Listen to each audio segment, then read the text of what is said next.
So, Alligator. We're a public biotech company developing therapeutic antibodies, activating the patient's own immune system against cancer. Basically, that means that we do the same thing as everyone else.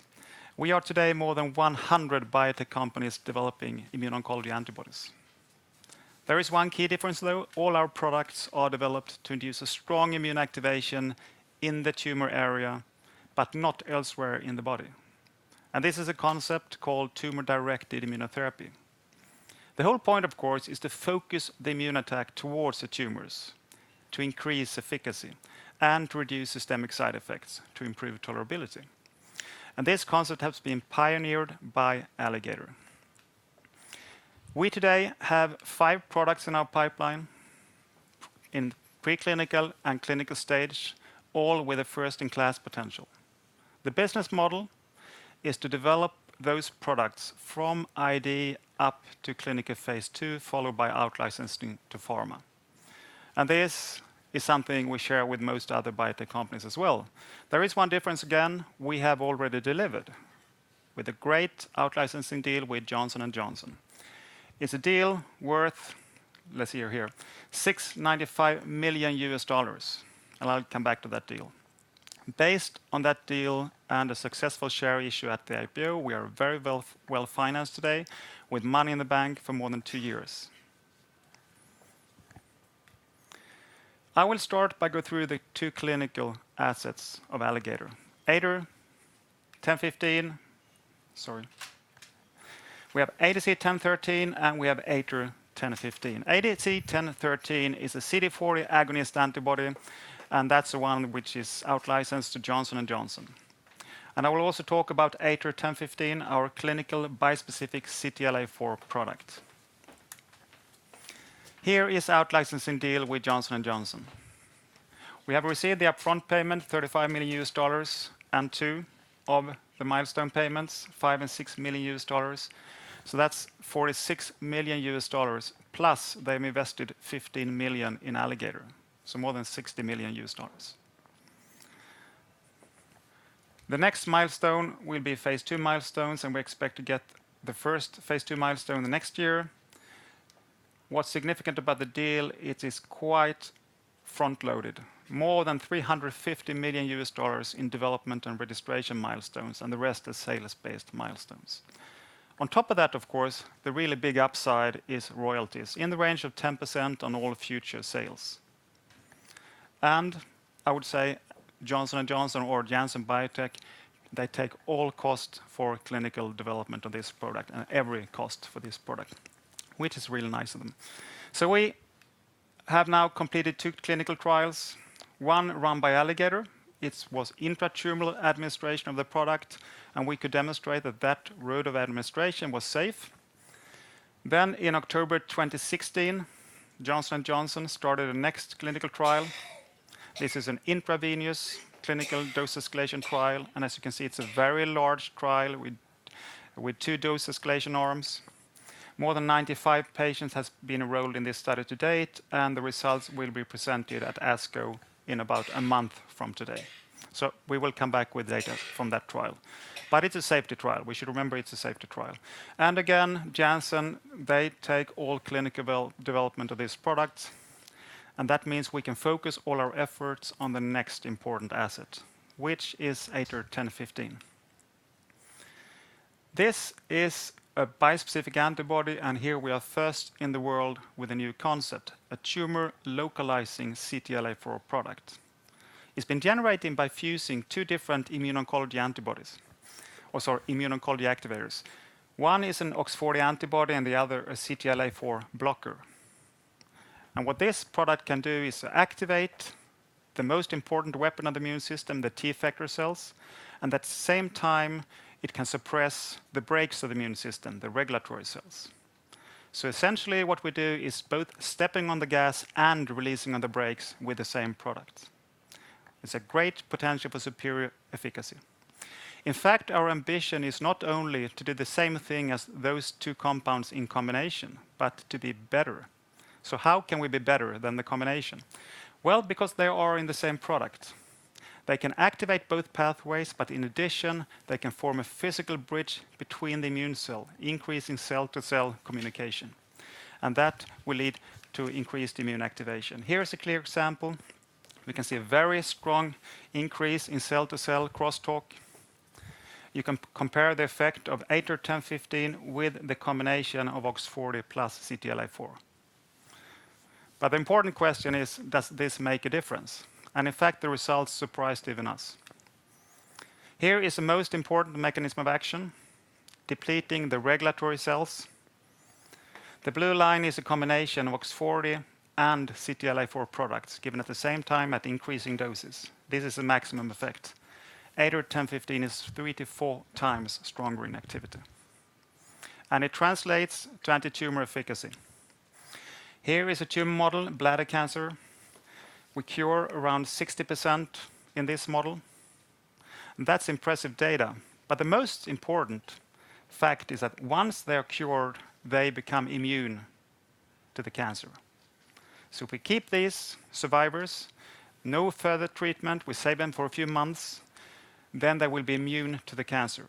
And here we did another experiment where we kept them, the survivors, for 2 months without any more therapy, and then where they got back 2 different cancers.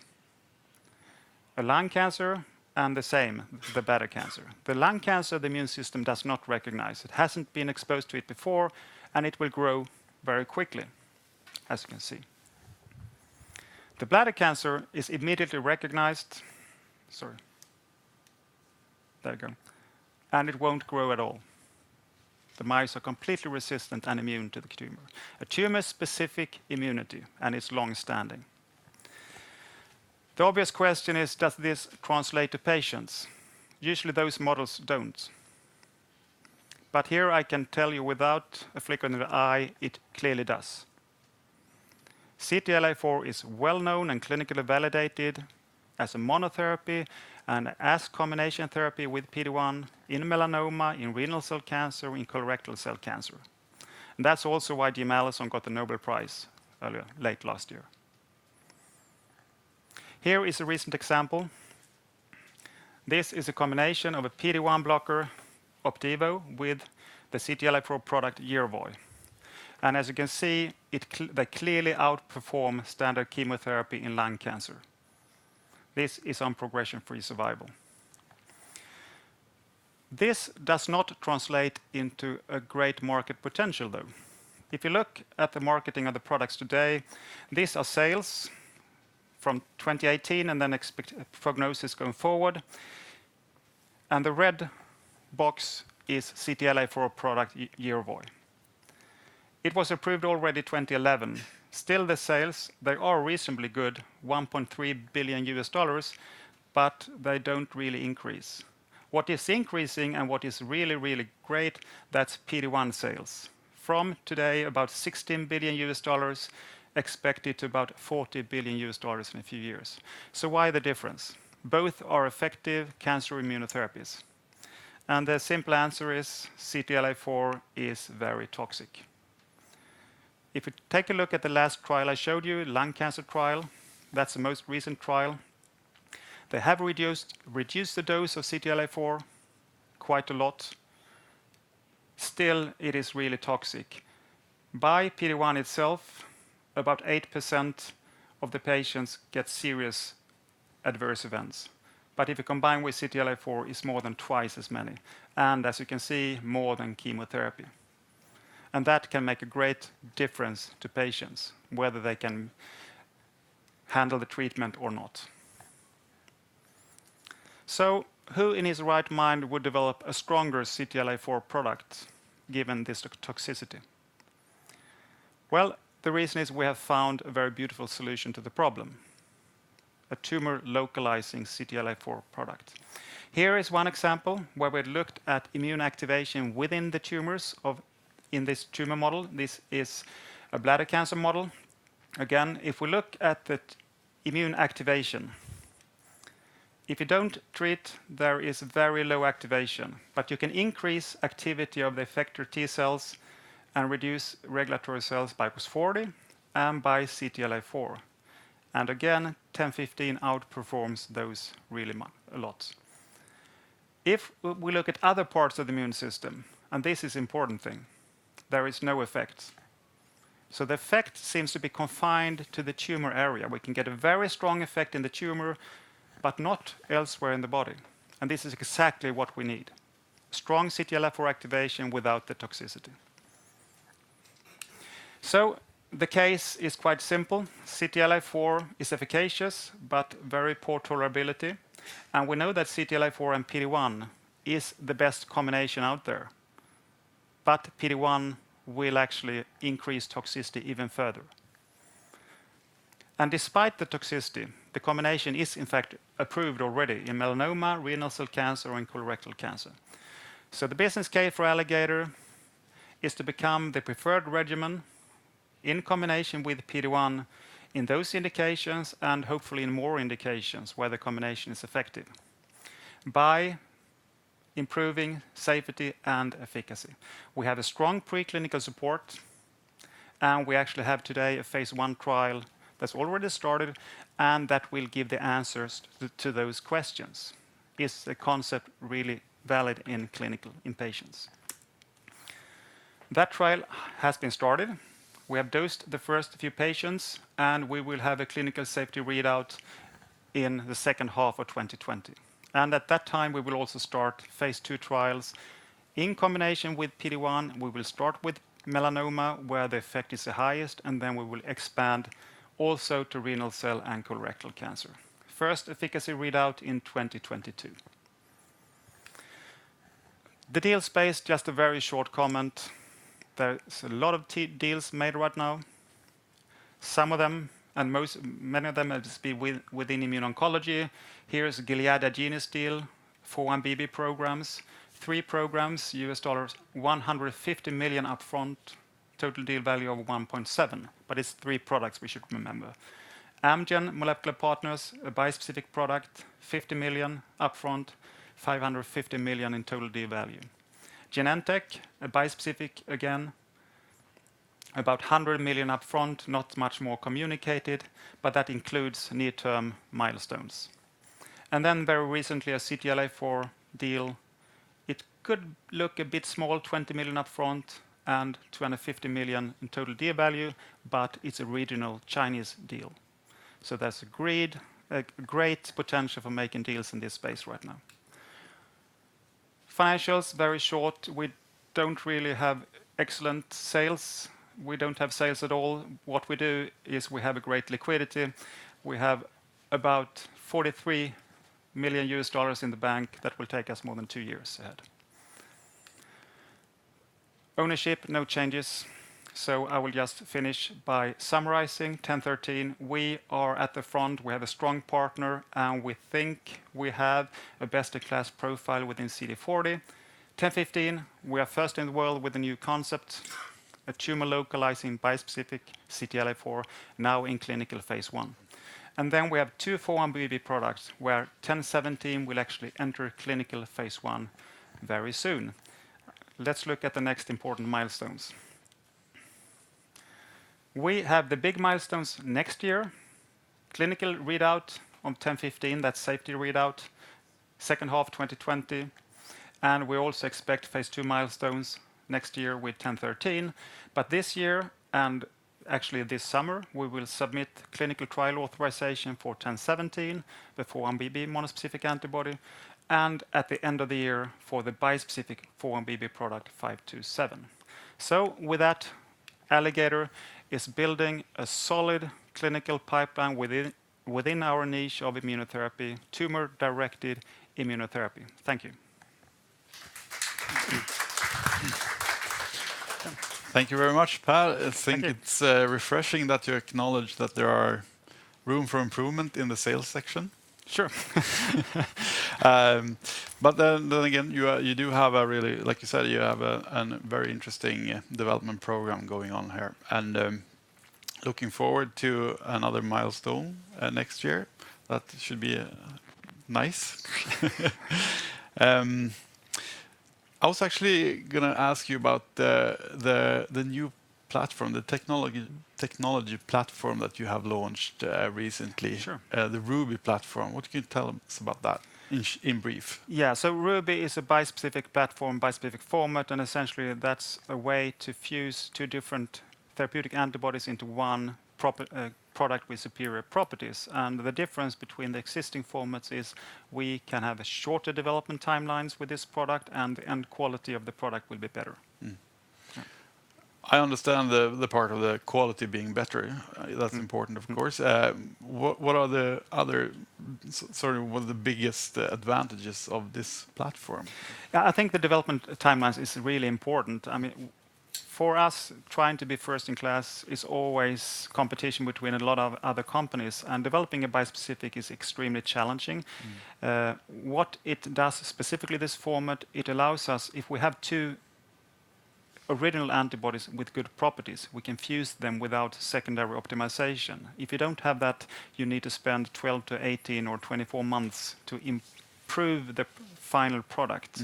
But we can go straight into manufacturing once we fuse them. Okay, and given the, like you said, the huge, the fierce competition in this field, I bet there are a few big players out there who are really interested in cutting times to development. Have you seen any interest? We have a lot of discussions with companies on our format.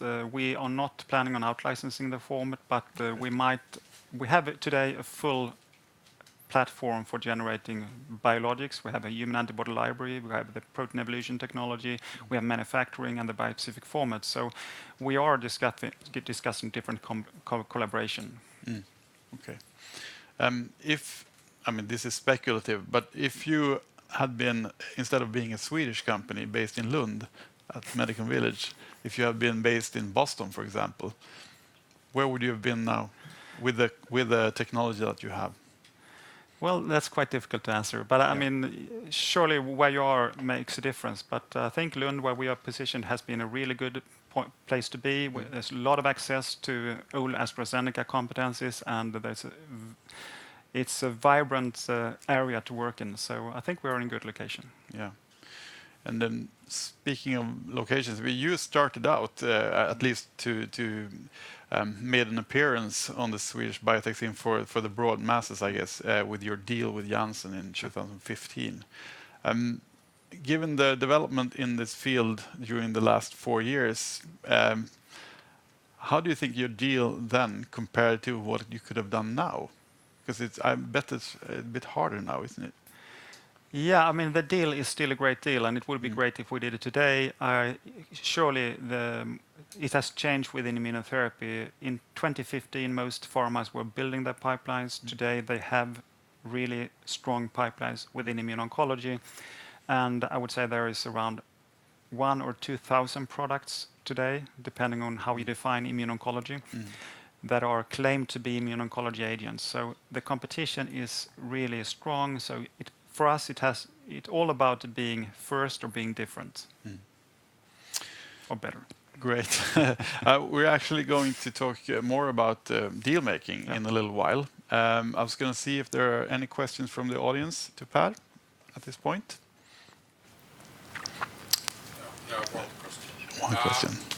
How do you see the collaboration with Janssen? Are they moving forward quickly enough? I've seen in some other respects that they have been too cautious and others have outrun them. Yeah. No, that's a fair question, and there's a few things we should remember.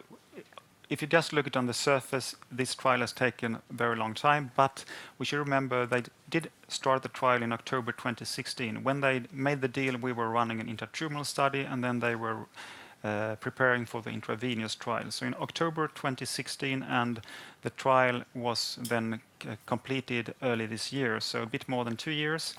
And it's a very large phase 1 trial with dual dose escalation arms. And in addition, which also took some time, is they have changed manufacturer from our Swedish manufacturer. They have moved to their US preferred provider, Biogen, and then set up a more or less almost commercial size manufacturing for this product. So they've introduced the new material into the trial, and that's added more patients and added more time. So there's a lot of factors, but obviously we would have hoped for even faster progress there.